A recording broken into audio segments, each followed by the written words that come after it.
Àjíkẹ́ television àwakọ̀ Ọlọ́run ni. Let me know what you want to. We go settle everything like that. Do you wanna work on designers every blessed day? We can go to mall every weekend. Everything by our pray. If you in the mood. Ṣẹlẹ̀ ni pé ọ̀pọ̀lọpọ̀ obìnrin wọn ò ní tẹ́lọ́rùn. Wọn ò dẹ̀ kí fi ọkàn wọn ọkọ wọn. Wọn ní fi ọkọ wọn kí fi balẹ̀. So ló mọ̀ ń fà á tọkùnrin mi fún wọn wò pé bóyá ti bá try ẹlòmíì bóyá ó sì máa bẹ́tà ju ìyàwó mi lọ. Tó fa ọ̀pọ̀lọpọ̀ nìyẹn. Ẹlẹ́ẹ̀kejì ni pé obìnrin mi lẹ ní sex ọkọ sì ní ẹ̀sìn ni. Ẹlòmíì lè wò pé wẹ́ ó wà lọ́wọ́ ilé bóyá ìyàwó tó wà nílé ó lè wà lórí obìnrin tí ń wà nínú ilé bá ṣe wùwà sí ìyàwó náà lè mọ́ tẹ́lẹ̀ ó lè mọ́ wùwà dáadáa. Ọ̀pọ̀lọpọ̀ ìyàwó là ń fẹ́ tó ṣe pé ọ̀bùn ni wọ́n tó ṣe pé tọkùnrin fẹ́ gan kọ́ ni wọ́n bá nígbà tí wọ́n wọlé tán bí wọ́n ṣe pèsèntì ara wọn gbà tí wọ́n wà níta kó tó di pé wọ́n fẹ́ wọn wọlé kọ́ ni wọ́n ṣe ń wùwà nígbà tí wọ́n dé nílé. Èmi one ọ̀bùn ni èkejì ó lè má mọ̀ lé tọ́jú ẹ̀kẹta ó lè má mọ̀ bí èèyàn ṣe gbé nǹkan fún bí èèyàn ṣe ń ṣe sí ọkọ. That is relation between wife and husband presentations pé bó ṣe yẹ kó gbé ọkọ rẹ̀ respect ẹ̀mí kò fẹ́ ẹbí kò fẹ́ ọ̀rẹ́ ọkọ. So yẹn ní sìn ọ̀pọ̀lọpọ̀ wọn kò fẹ́ ẹbí ọ̀pọ̀lọpọ̀ wọn ò fẹ́ ọ̀rẹ́ me and my husband. Ó yẹ ká lè mọ mísì ẹni tá a bá jẹ ẹ̀bà láàárọ̀ a lè jẹ yẹn lọ́sàn tó bá dalẹ̀ a lè jàmàlà. So bó ṣe wà náà ẹyọ ọkàn obìnrin ò tó fà tó fi dà bí pé àwọn ọkùnrin mọ tó ń ṣe bákanbákan. Mi ò lè sọ mọ́ọ̀tì nípa ẹ̀ nǹkan tẹ́mi kàn fẹ́ sọ pé ni pé àìnítẹ́lọ́rùn tó ní torí kò sí nǹkan tí èèyàn ń wá ní ara ìyàwó èèyàn tó wà nílé tó yàtọ̀ sí tẹni tó wà ń ta ní tí mo rí tí mo lè sọ sí nìyẹn. Tàbá wò ó àkọ́kọ́ náà a lè gbé lọ sí abẹ́ pé èèyàn ò nítẹ́lọ́rùn pé ọkùnrin ò nítẹ́lọ́rùn because tàbá nítẹ́lọ́rùn àkọ́kọ́ Ọlọ́run tó dá obìnrin ìkan náà ni gbogbo wọn ìkan náà ló dá wọn ẹ̀yà ara wọn ò sì yàtọ̀. So títẹ́lọ́rùn bá wà èyí tá a ti nílé yẹn ẹ̀yà ara tó ń bẹ lára ẹ̀ ló wà lára ẹ̀ tó wà ń ta ṣùgbọ́n ojú kòkòrò pé eléyìí bó ṣe rí báyìí bó ṣe fáìn bó ṣe ṣe ni mo fẹ́ lèèyàn fẹ́ lọ wò téèyàn fi lọ ń kó sínú wàhálà yẹn ìyẹn lákọ̀ọ́kọ́. ẹ̀kejì ó ní pé ó ṣeé ṣe kó jẹ́ pé ìyàwó téèyàn nínú ilé gangan òun ló lé ọkọ ẹ̀ síta o because nípa ìwà àti ṣe àìnítẹ́lọ́rùn obìnrin náà máa ń fà á tàbí kóbìnrin máa wò pé gbogbo nǹkan tọkùnrin bá ṣe fún kì í jọ wọ́n lójú obìnrin tó bá ti ní nǹkan tọkùnrin bá ṣe ìjọ òun lójú yóò lọ kó sọ́wọ́ ẹ̀ tí ó jọ lójú ń ta. Kò yẹ kó rí bẹ́ẹ̀ rárá Yorùbá bọ̀ wọ́n ní ojú kan làdá ní ṣùgbọ́n Òṣùpá ló bàjẹ́ tẹ́ bá rántí orin Saheed Òṣùpá kan ó lé mi ò lè jẹ iyán kí n lè mọ̀ jẹ̀bà láyé ojoojúmọ́ tí n bá jẹ ẹ̀bà lénìí kí n tún jẹ jollof rice lọ́la onítòun bá ṣe sìnà fẹ́rẹ́fẹ́ kóun tètè padà lé ìyẹn ló fà táwọn èèyàn fi ń ṣe bẹ́ẹ̀ pé kàn tiẹ̀ tún change ẹ̀ wò ṣùgbọ́n èmi sọ pé kò yẹ kó rí bẹ́ẹ̀ o kò yẹ ká change. Because nowadays the simple reason is because nowadays marriage is marriage of convenience. Most men and women marry because of convenience, not because of love. In any marriage there now in Nigeria is because of convenience, either because of money or because of material things. It's not because of love.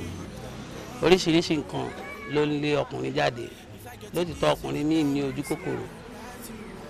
pé obìnrin kan ò tó àti pé obìnrin kan tẹ́mi lọ́rùn ta bóyá nǹkan kan ló ń ṣe fún ṣùgbọ́n púpọ̀ náà àwọn obìnrin náà fi ọwọ́ ara wọn lé ọkùnrin síta pàápàá bí kí obìnrin má mọ ní dá kí obìnrin má mọ àpọ́nlé ọkọ kí obìnrin má mọ ìtọ́jú ọmọ kó má mọ ìtọ́jú ilé yóò lè ru ọkùnrin bẹ́ẹ̀ síta nígbà tó bá sì lé síta òun náà ní option ju pé kó náà wá ẹni tí ó mọ tẹ́ lọ́rùn pẹ̀lú pé ní ìwà àti ìṣe àti tí ó mọ mú inú ẹ̀dùn because ọ̀pọ̀lọpọ̀ ni ò fẹ́ gbé ìrònú obìnrin sí ọkàn pé téèyàn bá wà nílé o tó gbé ọ̀rọ̀ obìnrin sọ́kàn ó tètè já ọ̀pọ̀ ẹ̀mí ọ̀pọ̀lọpọ̀ ọkùnrin láyé tó kùtà wáyé ṣùgbọ́n gbà tí ò bá ti lé láti jẹ́ pé kó má bàa da ìrìn àjò àwọn ọmọ ẹ̀rú òun náà lè ṣeré síta ìyẹn níwọ̀n ni kò gbọ́dọ̀ pọ̀ jù. ìdí tó jẹ́ pé ìyàwó mi nígbà tó bá wà lóde tí ò tí ì dìyàwó tán nínú ilé so ìmúra wọn ó máa ń dáa láti wu ọkùnrin but by the time tó bá ti dénú ilé tán ìmúra wọn á máa múra bí arúgbó ó máa mú kí ọ̀pọ̀lọpọ̀ ọkùnrin míì kán bọ́ síta láti ní àlè ní ìta ní ìwòye tèmi. ìwòye ti tèmi ni wípé alákọ̀ọ́kọ́ àìbẹ̀rù ọlọ́run nítorí kọ́ fà á nìyẹn téèyàn bá ní bẹ̀rù ọlọ́run lọ́kàn kò sẹ́ni tó bá ti níyàwó nínú ilé kó tún máa léyàwó kejì ọlọ́run ní according to Islamic right ọlọ́run ní mẹ́ ọlọ́run ló sọ pé mẹ́ àwọn èèyàn sì tún sọ pé mẹ́ wọ́n ní Quran náà sì tún sọ pé mẹ́ tẹ́ bá ní agbára ni. ẹlòmíì bó ṣe ń hùwà nù ilé gan-an bí ìgbà tó jẹ́ wípé ó ti wò pé mo ti débì iná kò sí nǹkan tó lè lé mi kúrò ń bẹ̀. ó kì í sìn nígbà tí o bá kọ́ fẹ́ yàwó ńgbà míì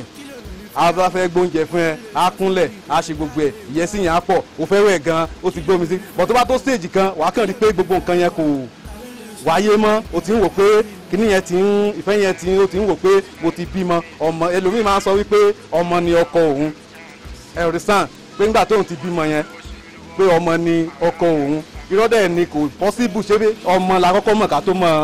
ìyàwó ni ẹni tó kọ́kọ́ mọ̀ náà ló yẹ kó jẹ́ ẹni tí ó máa ìfẹ́ gbogbo ìfẹ́ máa wà ní ara ẹ̀ bọ̀ tí wọ́n máa ń dà báyìí ìfẹ́ yẹn sí ara ọmọ ọkọ náà dẹ̀ máa wò pé ok bóyá tí n bá ní pé o ti rí báyìí o pé o ti ṣe báyìí bóyá kémi náà kúkú ya wá ìfẹ́ sẹ̀ kankan máa fi kí ilẹ̀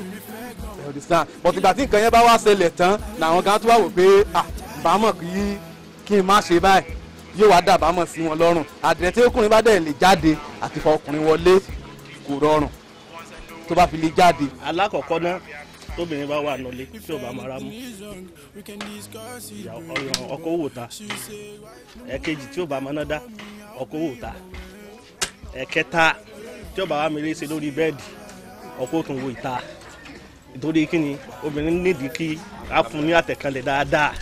torí tó bá yẹ bọ́ta wàhálà dé o tó bá yẹ bọ́ta olóko ẹsẹ̀ wà ń ta o